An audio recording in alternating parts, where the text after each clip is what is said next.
Hi friends, welcome back to will study classes. तो देखते ही देखते टाइम बीतता चला जा रहा है। आपका नोटिफिकेशन आया था कुछ समय पहले और अभी हमारे पास लेस देन 50 डेज रह गए हैं जी जून 2024 यूजीसी नेट एग्जामिनेशन में। सबसे पहले तो ये उम्मीद करता हूँ कि आपने अपने एप्लीकेशन फॉर्म्स को फिल आउट कर दिया है।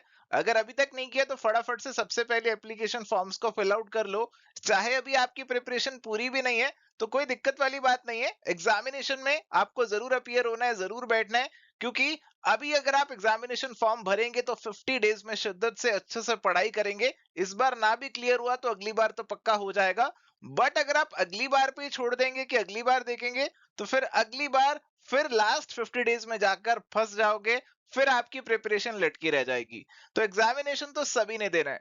तो आइए आज डिस्कस करेंगे कि 50 डेज में क्या स्मार्ट स्ट्रेटेजी हमारी होनी चाहिए ताकि अपना जो गोल है जेआरएफ का या फिर नेट का, उसे हम जून 2024 एग्जामिनेशन में डेफिनेटली अचीव कर लें। प्यारे दोस्तों, सबसे पहले तो मैं आपको बताना चाहूंगा कि अभी हार्ड वर्क से ज्यादा स्मार्ट वर्क आपके लिए काफी जरूरी है। देखो, अगर कोई हार्ड वर्किंग स्टूडेंट है तो वो क्या कर रहा होगा, वो हर एक यूनिट को थॉरोली कवर कर रहा होगा कि एक एक टॉपिक को, एक एक वर्ड को अच्छे से थॉरोली पढूं, याद करूं, एक एक चीज को नोट डाउन कर रहा होगा, बहुत डिटेल में नोट्स बना रहा होगा, प्रीवियस ईयर क्वेश्चंस के रट्टे लगा रहा होगा, उनके आंसर्स को लर्न कर रहा होगा। तो ये बहुत हार्ड वर्किंग स्टूडेंट होगा तो जरूर ऐसा कर रहा होगा। और आप जो अपने यूनिवर्सिटी के एग्जाम्स देते हैं, स्कूल के एग्जाम्स देते हैं, उसमें कहीं ना कहीं यही चीज चलती है। इन्हीं चीजों से आपका एग्जामिनेशन थ्रू होता है। बट यूजीसी नेट एग्जामिनेशन एक कॉम्पिटेटिव एग्जामिनेशन है और इस एग्जामिनेशन को थ्रू करने के लिए आपको थोड़ा सा स्मार्ट वर्क यहाँ पे लगाना होगा। तो आपको कवर करना है हर एक यूनिट को एग्जामिनेशन ओरिएंटेशन से। हर एक यूनिट को, ऐसा नहीं है कि हर एक टॉपिक को आप बराबर से इंफेसिस करो, हर एक टॉपिक पे बराबर बराबर टाइम लगाओ। हालांकि अभी तो टाइम की शॉर्टेज है तो पॉसिबल भी नहीं है।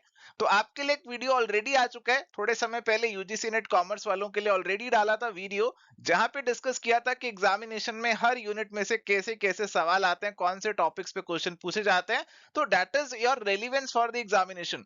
तो उस वीडियो को अच्छे से देखो। हर एक यूनिट की पढ़ाई करने से पहले उस यूनिट में जो सवाल पूछे जाते हैं उसको समझने की कोशिश करो। और फिर उसके बाद आपका जो रिवीजन है या फिर उस यूनिट की जो स्टडी है आप उसे करो। तो एग्जामिनेशन ओरिएंटेशन आनी बहुत जरूरी है। एंड प्यारे दोस्तों, यहाँ पे हर एक चीज नोट डाउन करने की बिल्कुल जरूरत नहीं है।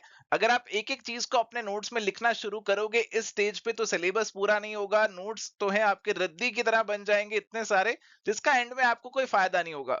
तो नोट्स तो जितने छोटे हों, जितने क्रिस्प हों, उतना बेहतर रहता है। तो केवल जो कुछ की फैक्ट्स हैं या कुछ की पॉइंटर्स हैं वही आपके नोट्स में आने चाहिए।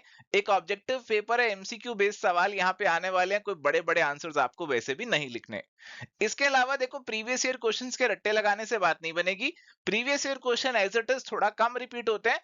अक्सर क्या होता है, मिलता जुलता सवाल आता है, थोड़ा सा घुमा फिरा के सवाल रिपीट होता है। तो प्रीवियस ईयर क्वेश्चंस को समझने की कोशिश करो, उनसे एग्जामिनेशन को समझने की कोशिश करो और अपनी प्रिपरेशन में ये अंडरस्टैंडिंग बिल्डअप करो, रेदर देन कि रट्टे लगाओ कि कैसे क्वेश्चंस आए थे उनके आंसर के रट्टे लगा लो। तो ये चीज यूनिवर्सिटी पे चलती थी बट यहाँ पे ये चीज बिल्कुल भी चलने वाली नहीं है। यार दोस्तों, बात है तो हमारी 50 डेज स्मार्ट स्ट्रेटेजी की तरफ, और ये स्ट्रेटेजी हम तीन पार्ट्स में डिस्कस करने वाले हैं। तो डिपेंड करता है कि आप कौन सी कैटेगरी में आते हैं, उसके अकॉर्डिंग आपको स्ट्रेटेजी फॉलो करना है। हम सबसे पहले बात करेंगे हमारे बिगिनर्स की, जो कि अभी प्रिपरेशन में बहुत ज्यादा एडवांस नहीं है, प्रिपरेशन को अभी शुरू किया, थोड़े समय पहले शुरू किया। फिर बात करेंगे उनकी जिन्होंने प्रिपरेशन को काफी समय से शुरू तो किया था बट अभी पूरा नहीं किया था, मिड में है, मिडल में है।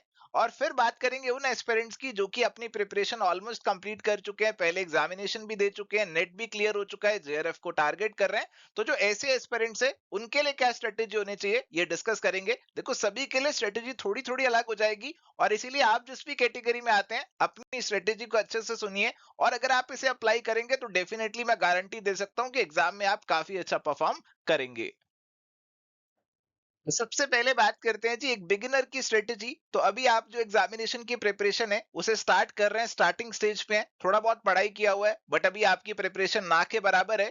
सबसे पहले तो आपका ये मिथ आपको क्लियर करना है कि एग्जामिनेशन में अपीयर हो या ना हो। मेरी एडवाइस ये रहेगी कि आप एग्जामिनेशन में डेफिनेटली अपीयर हो, अनलेस एंड अनटिल आपके कोई एग्जाम क्लैश वगैरह कर रहे हैं या बिल्कुल भी कुछ भी टाइम नहीं मिलने वाला कुछ भी करने का, तो फिर स्किप करने का छोड़ सकते हो। अदरवाइज अगर आपको थोड़ा बहुत भी टाइम लग रहा है प्रिपरेशन थोड़ी बहुत भी हो जाएगी तो ये एग्जामिनेशन जरूर देकर आना। जो एक्सपीरियंस है एग्जामिनेशन का वो भी अपने आप में निराला है और आपको काफी कुछ सिखा देगा अगले अटेम्प्ट के लिए। सबसे पहले तो आपको आपका जो 50 डेज का पीरियड है उसे डिवाइड करना है जी। सबसे पहले 40 डेज और उसके बाद लास्ट के 10 डेज, दोनों की स्ट्रेटेजी अलग अलग बनाएंगे। पहले 40 डेज में वर्क करो कंसेप्ट बिल्डिंग पे। आपको आपका जो सिलेबस है उसे कवर अप करना है। इसमें आपको पेपर 2 भी पढ़ना है, पेपर 1 भी पढ़ना है। जितना मैक्सिमम पढ़ाई कर सकते हैं उतना आपको करनी है। फॉर एफिशिएंसी आपकी सेक्रीफाइस ना हो इसलिए आप पेपर 2 पेपर 1 इन दोनों को ऑल्टरनेटली पढ़ाई करते रहिए। 2 घंटे पेपर 2 पढ़ लिया तो फिर बीच में 1 घंटा पेपर 1 पढ़ लीजिए। कुछ इस तरीके से अपना जो शेड्यूल है, टाइम टेबल है, वो बनाइएगा। देखो अगर मैं बात करूं पेपर 2 की, तो ये पेपर 2 आप ऑलरेडी पढ़कर आ रहे होंगे। आपने 11 12th में पढ़ा होगा, आपने बीकॉम में, एमकॉम में काफी बार ऑलरेडी इसे पढ़ा होगा। बट यहाँ पे थोड़ा सा एग्जामिनेशन ओरिएंटेशन अलग हो जाता है, एमसीक्यू वाले सवाल आते हैं और कुछ टॉपिक्स ऐसे होंगे जो शायद आपने ना पढ़े हो। तो जो टॉपिक सिलेबस में ऐसे हैं जो आपने पहले पढ़ रखे हैं, आप उन्हें जानते हैं, तो उनके लिए थोड़ा सा सिलेक्टिव हो जाइए, सिलेबस उठाइए और एक एक टॉपिक की ब्रीफ अंडरस्टैंडिंग ऑब्टेन करने के बाद अपने जो प्रीवियस ईयर क्वेश्चंस वगैरह हैं, आप उनको सॉल्व करिए ताकि आपको पता लगे कि कैसे सवाल एग्जामिनेशन में आप फेस करेंगे और क्या आप उन्हें आंसर कर पा रहे हैं या नहीं कर पा रहे। ब्रीफ अंडरस्टैंडिंग ऑब्टेन करने के लिए आप एवर स्टडी क्लासेस के फ्री स्नैपशॉट नोट्स हैं जी, आप उनको रेफर कर सकते हो। फ्री में नोट्स हैं पेपर 2 के सभी यूनिट्स के, कॉमर्स के, मैनेजमेंट के। एवर स्टडी क्लासेस की ऐप पे या फिर वेबसाइट पे आपको मिल जाएंगे, आप डेफिनेटली उसे रेफर कर सकते हो।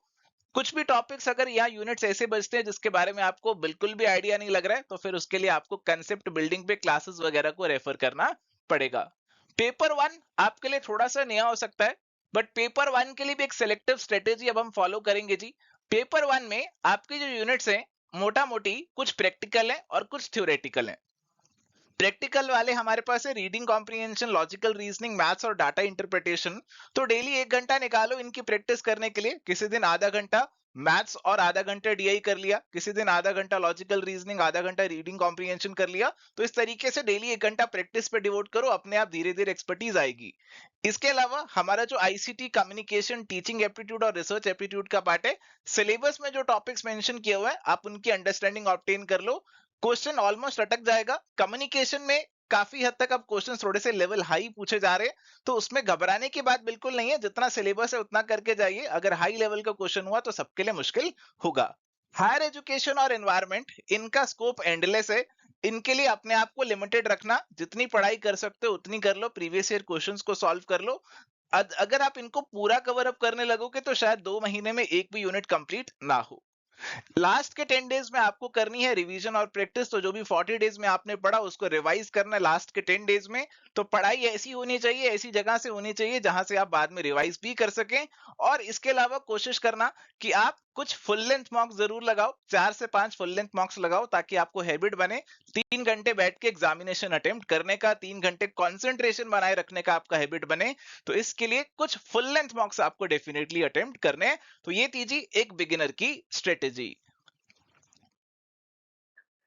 प्यारे दोस्तों, बातें हैं जी उन एस्पिरेंट्स की तरफ जिन्होंने अपनी प्रिपरेशन स्टार्ट तो की हुई थी बट अभी कंप्लीट नहीं हुई। हो सकता है इंतजार था उनको पेपर पोस्टपोन हो जाएगा बट नहीं हुआ।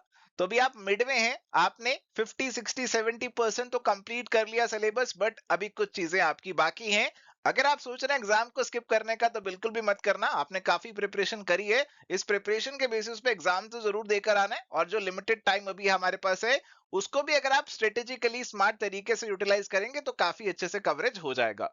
अब देखो आपकी भी मैंने यहाँ पे जो टाइम टेबल है उसको 2 पार्ट्स में डिवाइड कर दिया। सबसे पहला पार्ट कंसेप्ट बिल्डिंग का है, रिवीजन और प्रैक्टिस का दूसरा पार्ट है। आपका फोकस होना चाहिए कि जल्दी से जल्दी जो आपके टॉपिक्स रह गए, जो सिलेबस रह गया उसे कंप्लीट करें, नेक्स्ट 30 से 40 डेज में कंप्लीट करें, और जल्दी से जल्दी रिवीजन और प्रैक्टिस वाले जो फेज है उस पे आ जाएं। तो पेपर 2 पेपर 1 आपको पढ़ाई करनी है जी। तो जो टॉपिक्स आपके ऑलरेडी कवर अप हो चुके हैं उनको बिल्कुल भी इग्नोर नहीं कर सकते हैं। जो आपने ऑलरेडी कवर अप कर लिए हैं तो उनके लिए हम करेंगे previous year question, unit wise मॉक्स। और जो टॉपिक्स आपने कवर अप नहीं किए हैं उनको आप पढ़िए जी, उनमें कंसेप्ट बिल्डिंग कीजिए, आप हेल्प लीजिए। हमने जो वीडियो डाला था कौन से यूनिट से कैसे सवाल आते हैं, तो उस यूनिट में उन टॉपिक्स के ऊपर फोकस करके अपना कवरेज यहाँ पे करना और साथ में प्रीवियस ईयर क्वेश्चंस को भी सॉल्व करना। इसके बाद पेपर वन पे आते हैं जी। पेपर वन के लिए आपको क्या करना है, आपको प्रैक्टिस करनी है और पढ़ाई भी करनी है जी। तो जो भी आपके प्रैक्टिकल वाले यूनिट्स हैं जैसे reading comprehension, logical reasoning, maths, DI, daily decide कर लो कि 1 आवर तो कम से कम इन पे लगाना है। अगर आपके ये काफी वीक है तो 1 की जगह 2 आवर भी लगा सकते हो। तो अगर आप डेली 1 या 2 घंटा इनकी प्रैक्टिस करोगे तो ऑटोमेटिकली ये आपकी वीकनेस से स्ट्रेंथ बन जाएंगे।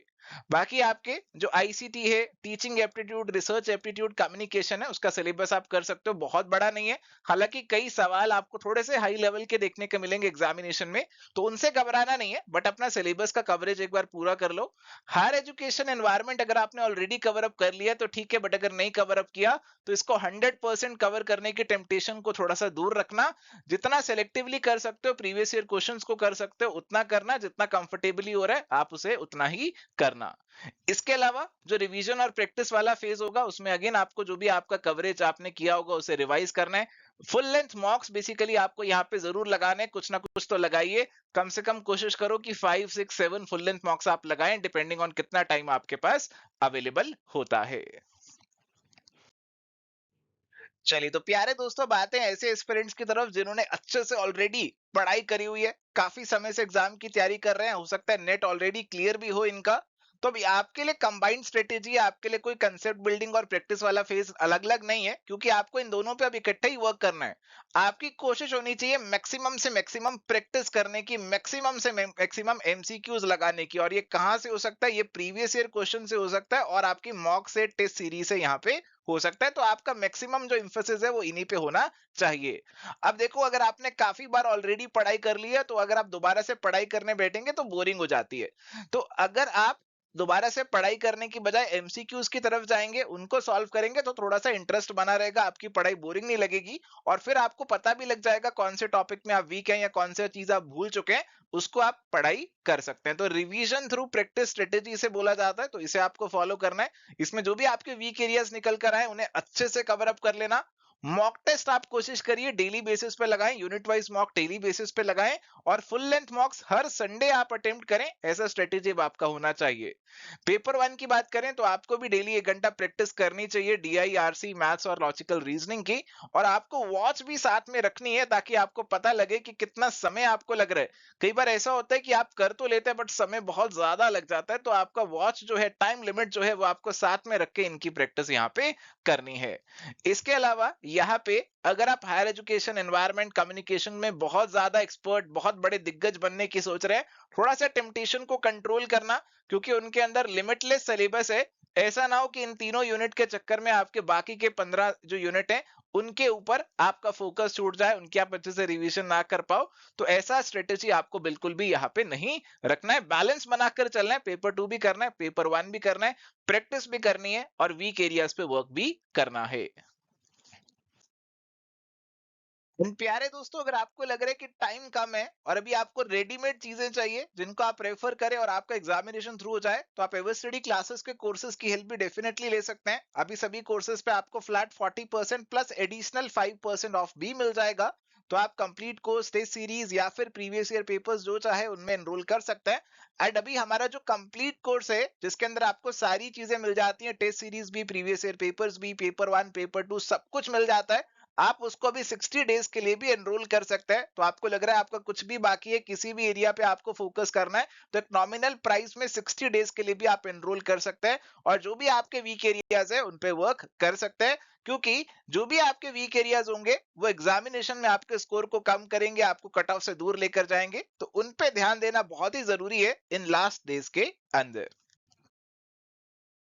प्यारे दोस्तों, कोर्सेज में अगर आप एनरोल करते हैं तो थोड़ा सा आपको मनी तो जरूर इन्वेस्ट करना पड़ेगा, बट आपका टाइम काफी सेव हो जाएगा। जो भी आपको एग्जामिनेशन के लिए चीजें चाहिए वो सभी आपको एक जगह मिल जाएंगी। आपकी रिवीजन भी काफी आसान हो जाएगी, क्योंकि यहाँ पे आपको हर एक टॉपिक के माइंड मैप्स भी मिल जाएंगे। एंड रैपिड रिवीजन, आपको यूनिट वाइज वीडियोस भी मिल जाएंगे, जिससे आपका रिवीजन काफी आसान हो जाएगा।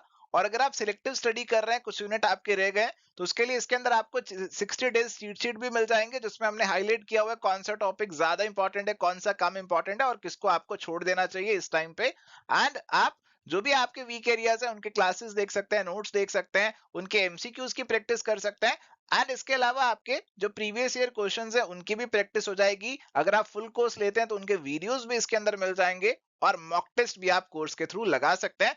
तो थोड़ा सा आपको मनी जरूर इन्वेस्ट करना पड़ेगा, बट आपका टाइम काफी सेव हो जाएगा, आपको कहीं इधर उधर भटकना नहीं है। टाइम काफी लिमिटेड है, तो सोच समझ के प्यारे दोस्तों अभी आपको अपना टाइम कहीं भी लगाना है। सो थैंक यू प्यारे दोस्तों, ये था एक छोटा सा सेशन जिसमें हमने स्ट्रेटेजी डिस्कस किया कि क्या होना चाहिए इन 50 डेज के लिए। अगर आपको आज का वीडियो पसंद आया तो इसे जरूर लाइक करना, दोस्तों के साथ शेयर करना, और हमारे चैनल को भी अगर आप नए हैं तो सब्सक्राइब करना। कोई क्वेरी है अगर आपकी हमारे कोर्सेज को लेकर, तो आप हमें यहाँ पे व्हाट्सएप कर सकते हैं या कॉल कर सकते हैं, नीचे नंबर आपको दिया हुआ है जी। इसके अलावा आप हमारी एवस्टडी क्लासेस की वेबसाइट या फिर ऐप जो है वो विजिट कर सकते हैं, यहां से आप कोर्सेज में एनरोल कर सकते हैं। आज के लिए सेशन में इतना ही, मिलेंगे नेक्स्ट सेशन में। Till then good bye.